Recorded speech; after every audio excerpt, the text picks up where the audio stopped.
সংস্কার নিয়ে যেসব কাজ হয়েছে আমার নিজের অভিজ্ঞতায় আমার মনে হয় কিছু সংস্কার আছে যেটা রাজনৈতিক দলের ক্ষমতা ভাগাভাগির প্রশ্ন, সেগুলিতে তারা খুব সেন্সিটিভ থাকে। অন্য যেগুলি জনকল্যাণমূলক এটা নিয়ে কিন্তু তারা অত মাথা ঘামায় না।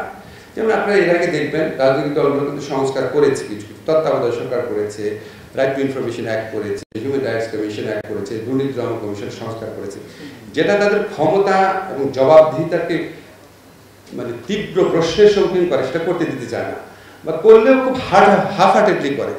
যে জন্য দুর্নীতি দমন কমিশন আপনার হাস্যকর প্রতিষ্ঠানে, হিউম্যান রাইটস কমিশন হাস্যকর প্রতিষ্ঠানে পরিণত হয়। মিন করে না, বানায় রাখে একটা ল খুব ভালো, আর চাকরকে এনে বসায়, ফলে ল দিয়ে কিচ্ছু হয় না। আমরা আমাদের একটা যত সংস্কারের চিন্তা থাকে আমি দেখি, আমি তরুণ প্রজন্মের দৃষ্টি আকর্ষণ করছি, আপনারা বারবার খালি বলেন সংবিধানের প্রবলেম, আইনের প্রবলেম। না রে ভাই, ওখানে প্রবলেম আছে, বেশি প্রবলেম হচ্ছে আমাদের অন্তর্জগতে। পৃথিবীর শ্রেষ্ঠতম সংবিধান আছে হচ্ছে মালদ্বীপে। আমরা ওখানে ফ্যাক্ট ফাইন্ডিং কমিশনের মিটিংয়ে গিয়েছিলাম, পৃথিবীতে যত ভালো ভালো বিধান আছে সব ঢুকিয়েছে ওখানে।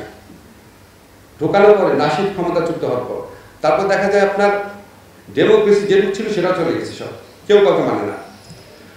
আর ইংল্যান্ডে কোনো কম্পাইল্ড সংবিধানই নাই, যেই দল নির্বাচনে জিতবে সেই দল ক্ষমতা আসবে, এটা কোথাও লেখা পর্যন্ত নাই।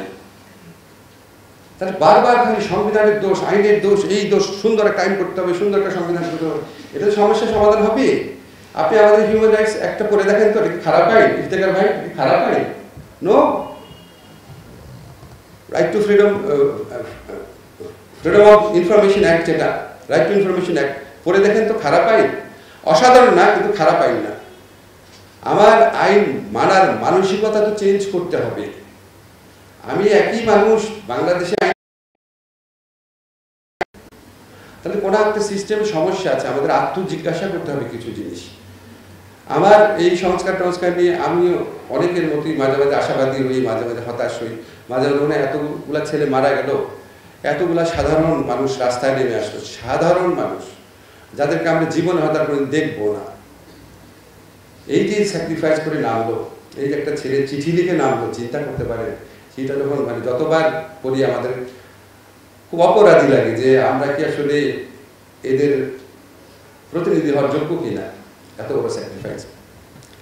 তো কিছু কিছু ক্ষেত্রে আমরা কিছু কৌশলও বের করেছি, কিছু সংস্কার আমরা করে ফেলবো, এটা আমরা নাম দিয়েছি আশু সংস্কার।